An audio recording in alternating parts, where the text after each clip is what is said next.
عبودی camp لگا ہے، اس میں جو یہودی حضرات تھے ان میں یقیناً خواتین بھی تھیں. تو اذان کی ادائیگی کے بعد جب انہوں نے نماز ادا کی تو یہودیوں کی جانب سے ایک آدمی ایک تھال میں کچھ تحائف لے کر مسلمانوں کے امیر کو پیش کرتا ہے. بات بڑی قابل غور ہے. مسلمانوں کا امیر اس سے سوال کرتا ہے کہ کس لیے آپ مجھے دے رہے ہیں؟ اس نے کہا ہے کہ یہ ہمارے امیر نے جو ہے اس آپ کے لیے تحائف بھیجے ہیں. اس نے کہا اس کا مقصد کیا، آپ کیوں مجھے دے رہے ہیں؟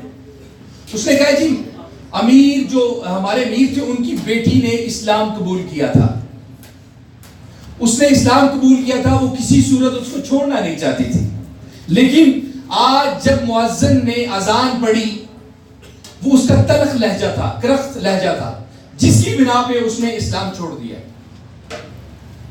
آج ہی میں پڑھ رہا تھا، مولانا رومی نے یہ کہانی جو ہے وہ کوٹ کی.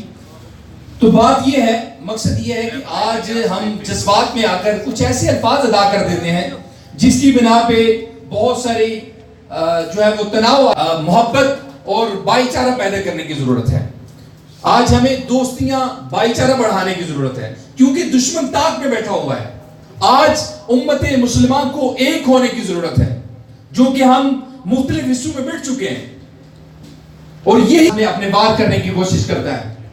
تو اس موقع پر جو نریندر مودی نے 370 اور 35A کو ختم کرنے کی سازش کی ہے، میں سمجھتا ہوں کہ اس نے ختم کرنے کی سازش کی ہے، لیکن مقبوضہ جموں کشمیر کے اندر بسنے والے جو نوجوان ہیں، جو مائیں ہیں، جو بہنیں ہیں، جو بزرگ ہیں، انہوں نے اس کو جوتے کی نوک پہ رکھ کر یہ بتا دیا ہے کہ کشمیری کبھی جھکنے والا نہیں ہے، کشمیری کبھی بکنے والا نہیں ہے.